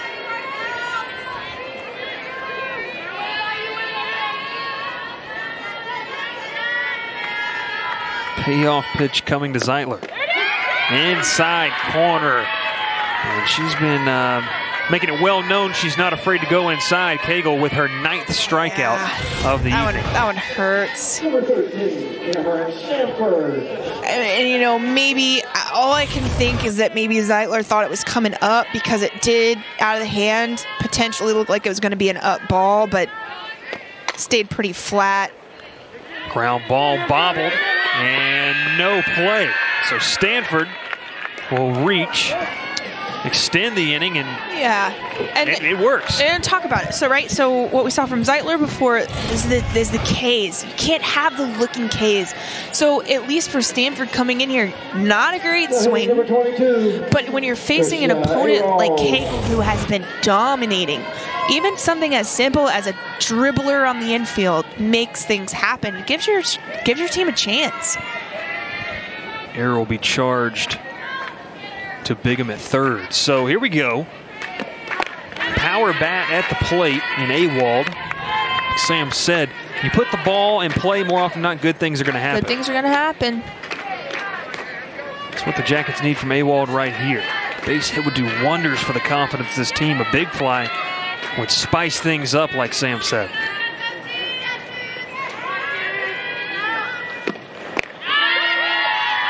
Just painting the outside corner. There's nothing you can do with that. That's a tough pitch to hit, man. A screwball that was just caught that front corner of the plate and kept carrying off into the chalk. He's going to have to protect here, an 0-2 count.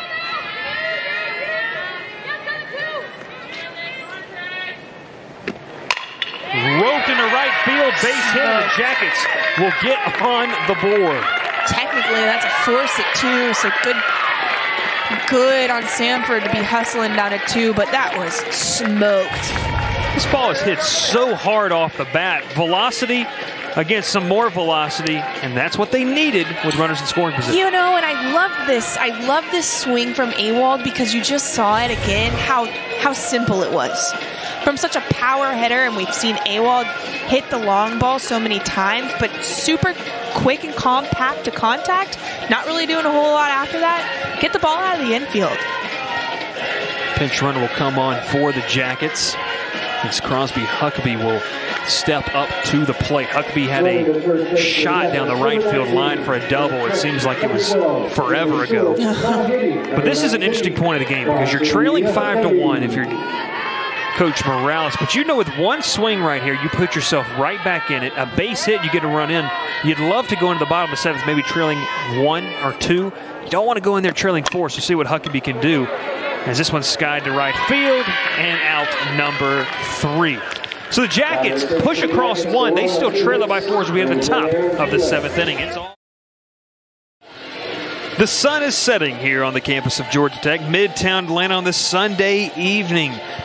Sam, we've had a fantastic weekend of softball. It's back, but you know, you look at this game, you look at what both teams have ahead of them. Georgia Tech's going to want to get the ship on the right track, or the trains on the right track, we'll say that. But for Clemson, they take a lot of confidence into whatever lies ahead of them. Yeah, and a big, beautiful season ahead for Clemson. See how they face whenever they get the opportunity to face the rest of the ACC. It'll be really interesting to see. You know, Coach has probably been instilling, like we've said it many times here today, that winning culture, and they'll be very eager and excited to show out in the rest of the conference. Little bunt, no play. As there's another leadoff base runner here for the Tigers. Just another example of how dangerous the athleticism and talent is. We saw a quick bunt, unexpected first pitch. Not only did that take the defense, the corners, by surprise, but that also took the middles by surprise, and we saw Zeitler did not get over to first in time. So McPherson might have been able to make a play. Yeah, and who else laid down the bunt? Oh, just the person that's been dominant pitching-wise. Valerie Cagle laid down the bunt as Shannon will come on to pinch run. We talk about what Clemson has ahead of them. 3 games set this upcoming weekend at home against Elon. And then they'll go back on the road for conference play the very next weekend at Virginia.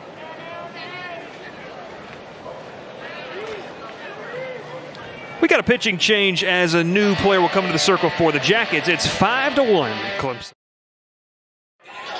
We're back here in Atlanta where Clemson leads at 5-1 over Georgia Tech, top of the 7th inning.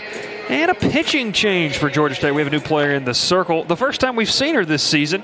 We get a good look at Naomi Dickerson, the junior from out in California. We'll get a look here and see if she can provide some stability for the Jackets.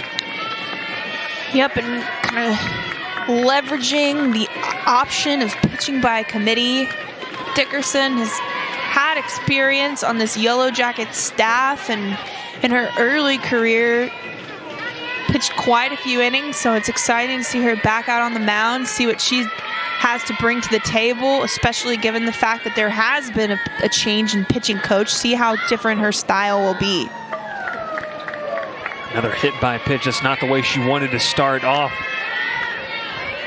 Something that is consistent is that the lefty pitchers are going hard and in at these righty hitters. I think that's clear. Yeah, it's a tough matchup, and it's the free bases, which is really what's hurt Georgia Tech. I mean, you look at the games, and this one even, it feels like it's a lot to a little, but just a couple different tweaks and changes, and you feel like the Jackets were in every single contest. And the bunt attempt is missed. 0-1.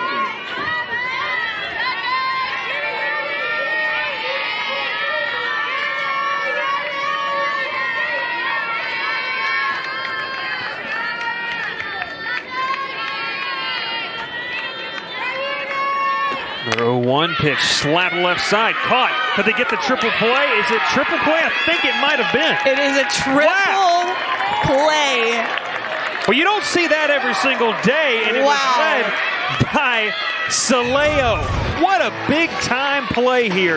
Catches it, makes the tag, and throws over to first. The Jackets are going to be up when we come back.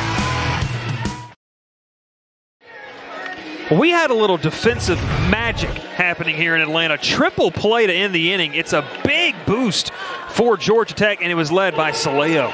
I mean, talk about an athlete. This kid gloves this ball up right off the ground and heads up, tagging the base runner she knows for a fact that she's caught the ball, so that means that she then gets the tag out at 1. And, you know, as much as we've talked about Clark and how much potential and what a joy she's going to be to watch, I think Saleo is going to be right on her heels all 4 years of her career as well, because that is a talented kid right there. Part of a talented left side of the infield. Well, let's see if that defense can turn into some offense. The Jackets with 3 outs to work with, trailing by 4. They arguably had their best inning last time. So, Sam, I think it's safe to say you come in, you score a run in the bottom half of the 6. You have a fantastic defensive play. You're confident. You got to be feeling good. We'll see if it's too late. There's a pulse. There's a pulse. We're starting to see a pulse over there in that third base dugout. Let's see what they do with it. Good patience from Kalf on that one. Welcome back to the land of the living, Georgia Tech, to turn it around.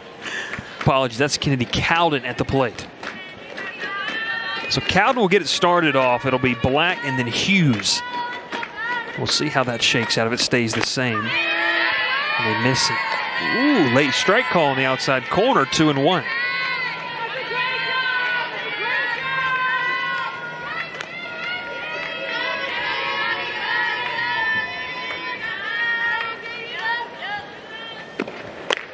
Off speed. So a little flinch from the home plate umpire, but nothing.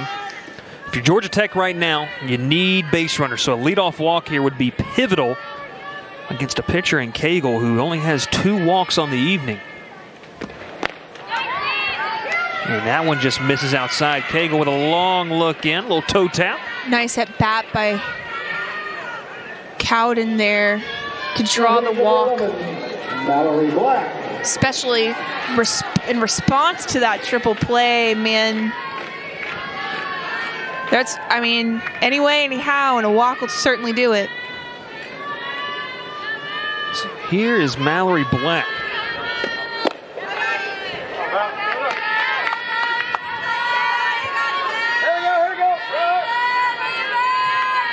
Cable's done a fantastic job trying to go for her second complete game of the weekend in the series. Heat on that one. It's a strike on the inside corner. She's had a little zest on a lot of her pitches here this evening. Yeah, it started in the first, and you're looking, even here in the 7th, she's still got a little oomph behind it. Grounded. Left side, deep in the hole. That's going to pop up. So little Mo. The Jackets got that little momentum on their side right now. That was a tough hop right there on the backhand.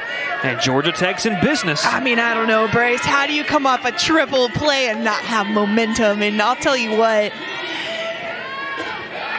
No outs, runner on first and second, bottom of the 7th. I'm going to set the scene right here for you, Sam, okay? We got Hughes at the plate right now, okay? If she reaches, Saleo comes up with the opportunity to tie the game, and she just had... With a single swing. With a single swing, and she just had the triple play. I don't know. Don't do that. Don't do that It's now. just one of those things. Don't do it. It's just one of those things. Softball, baseball, they're poetic and they're romantic, and you might have a beautiful story on hand if Georgia Tech can convert. First, it's going to be up to Hughes. If I were Jen Saleo and you jinxed that for me, I'd... Hopefully she's not listening. Or won't go back and listen. But it seems every single time someone makes a good play in the field, they're going to come up to bat the next inning with a chance to do some damage. So fouls that one off.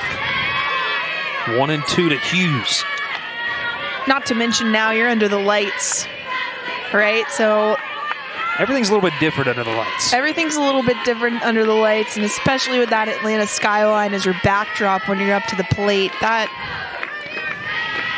adds to it. 1-2 swings through that one as Cagle comes back with a big first out and a strikeout, as Saleo will now come to the plate. Now, listen. This is a really nice piece of pitching, Cagle.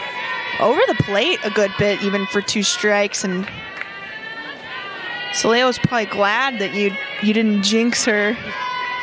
Just a base runner, that's all the Jackets need. Slayo did single and score. The only run tonight here for the Jackets.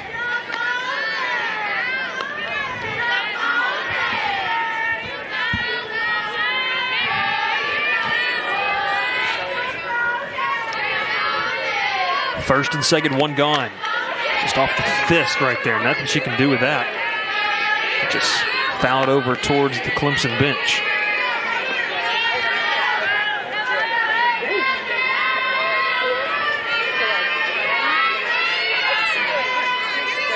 Slayo gonna have to fight here. Cagle coming with another 0-2. Off speed. Ooh, a little flinch on the side. Cagle thought so. Smiles behind the mask.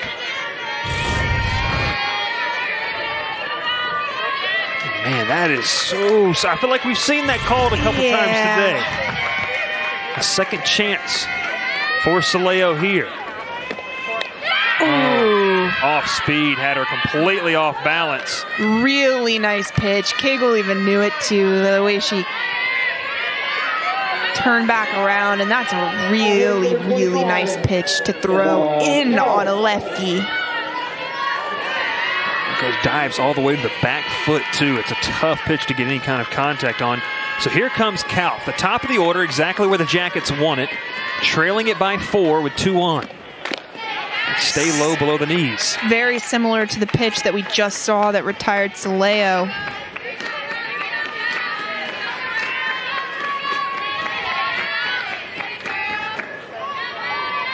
Jackets down to their last out. They go low once again. She doesn't bite. 2-0. Oh, called a strike. There you go.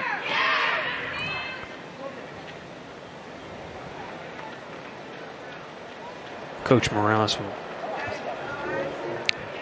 Seems like she wasn't super thrilled about that pitch call either. Well, she and I were on the same wavelength. Yeah.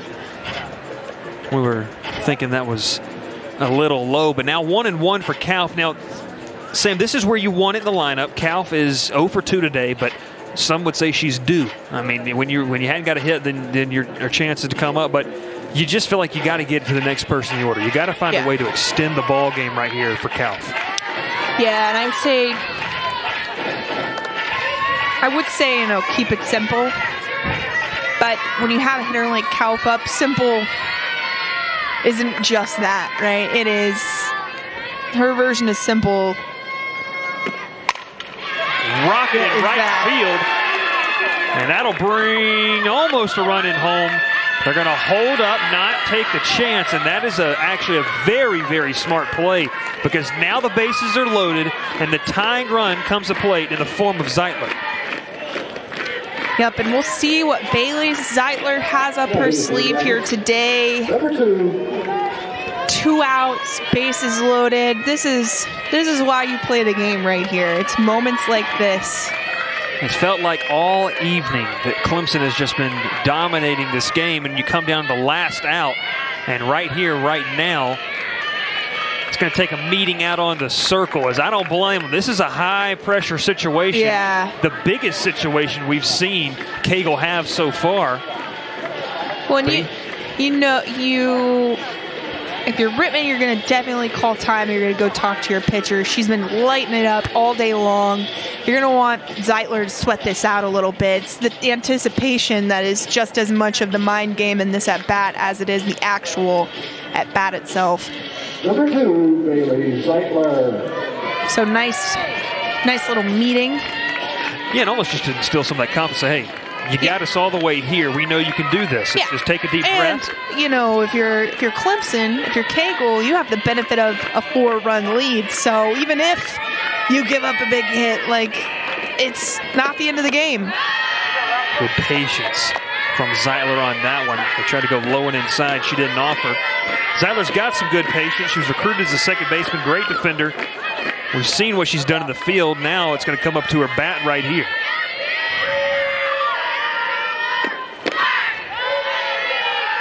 Below the knees, 2-0.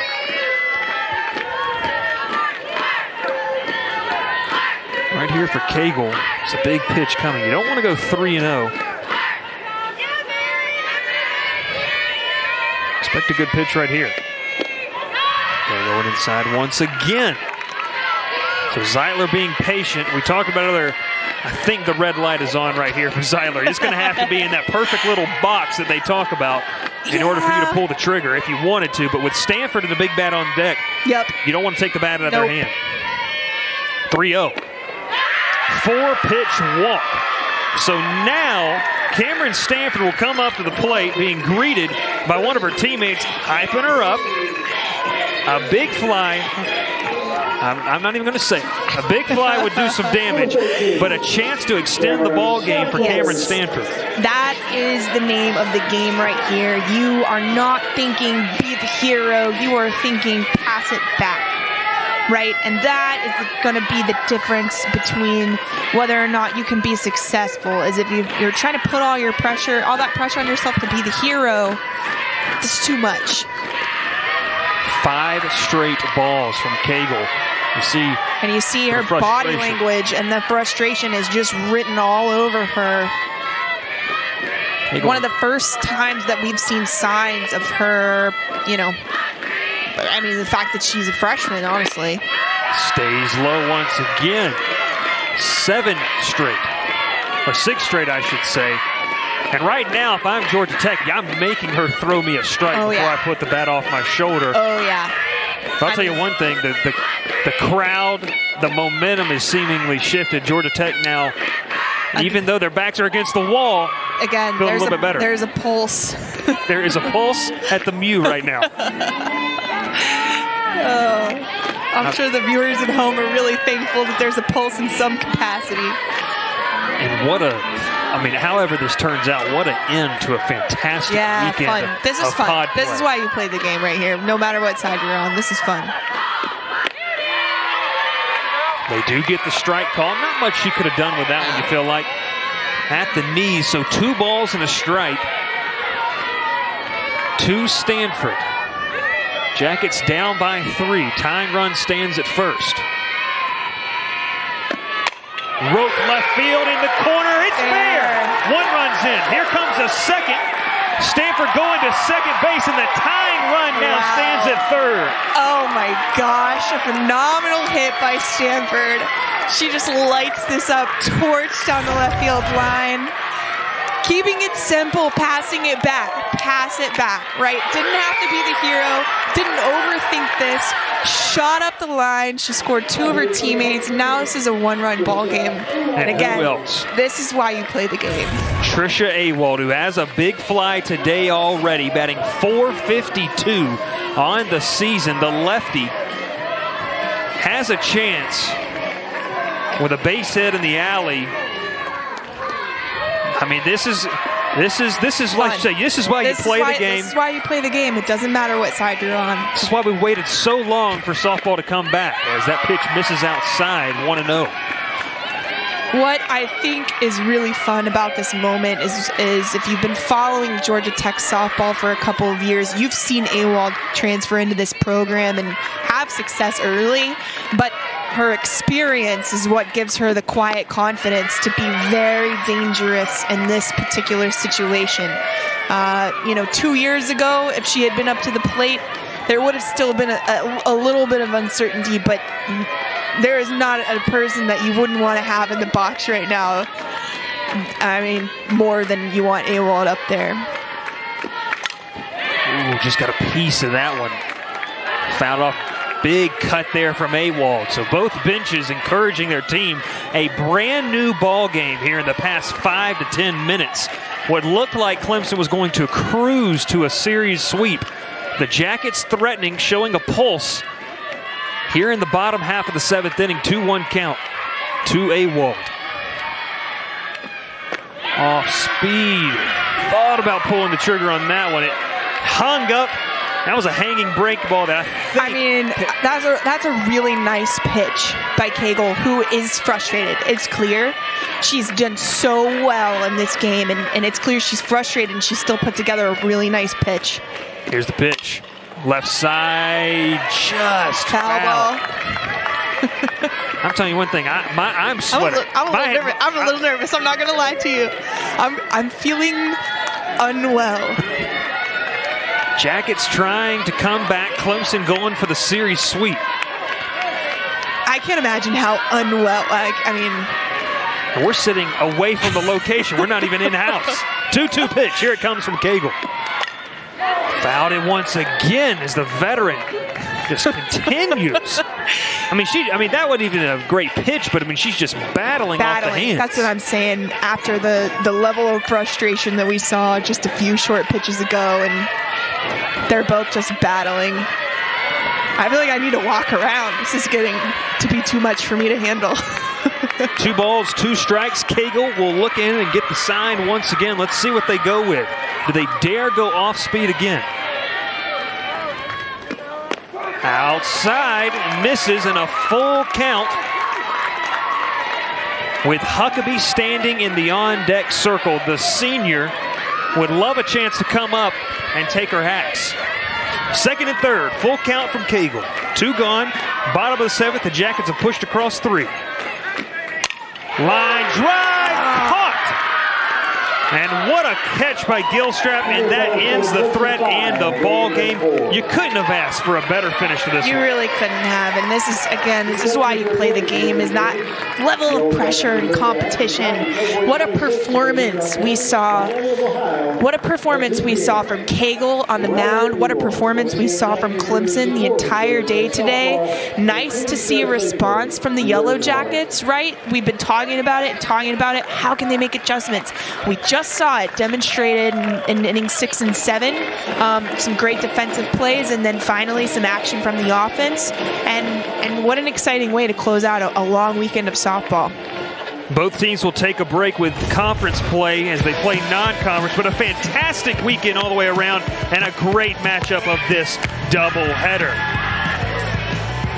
A fantastic game as Clemson does indeed sweep the series. So, for Sam Piranunzi, I'm Bryce Coon signing off from Georgia Tech. To watch this entire game on replay, as well as other games on ACC Network, download the ESPN app.